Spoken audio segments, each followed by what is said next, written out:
ఇరాన్పై America Israel దాడులు చేయడాన్ని China తొలిసారి తీవ్రంగా ఖండించింది. నిన్నటి వరకు చర్చల ద్వారా సమస్యను పరిష్కరించుకోవాలని చెప్పిన చైనా తాజాగా ఘాటుగా రియాక్ట్ అయింది. ఇరాన్ సార్వభౌమాధికారాన్ని గౌరవించాలని, అమెరికా ఇజ్రాయెల్ దాడులను తీవ్రంగా ఖండిస్తున్నామని చైనా విదేశాంగ మంత్రి వాంగ్ యీ ప్రకటించారు. ఇరాన్కు యుద్ధ విమానాలు, క్షిపణులు సరఫరా చేస్తున్నట్టు వస్తున్న వార్తలను, ప్రచారాన్ని చైనా ఖండించింది.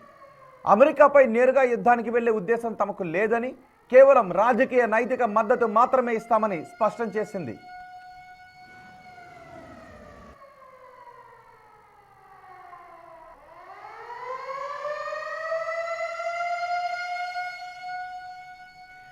చైనాకు ఇరాన్ అతిపెద్ద చమురు సరఫరాదారు అయినప్పటికీ సౌదీ అరేబియా, యుఏఈ వంటి గల్ఫ్ దేశాలతో ఉన్న వ్యాపార సంబంధాల నేపథ్యంలో చైనా ఈ యుద్ధంలో డైరెక్ట్ ఎంట్రీ ఇచ్చే ఉద్దేశం లేదు.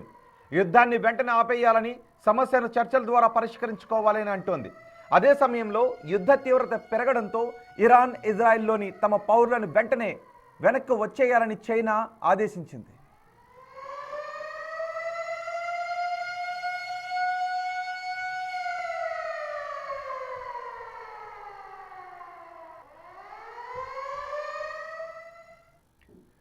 గల్ఫ్ దేశాలపై ఇరాన్ విరుచుకుపడుతోంది.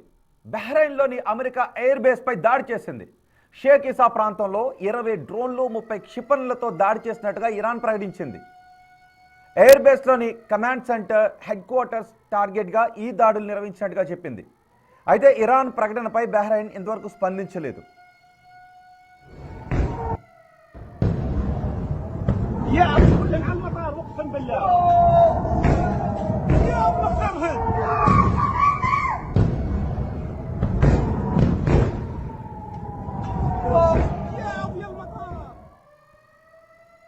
మరోవైపు ఇజ్రాయెల్లోని రమాత్ డేవిడ్ ఎయిర్ బేస్ పై దాడి చేశామని హిజ్బుల్లా ప్రకటించింది. రాడార్ కేంద్రాలు, కంట్రోల్ రూమ్స్ లక్ష్యంగా అటాక్ చేసినట్టుగా చెప్పింది. ఈ దాడి కోసం భారీ సంఖ్యలో డ్రోన్లు ప్రయోగించినట్టుగా హిజ్బుల్లా ప్రకటించింది.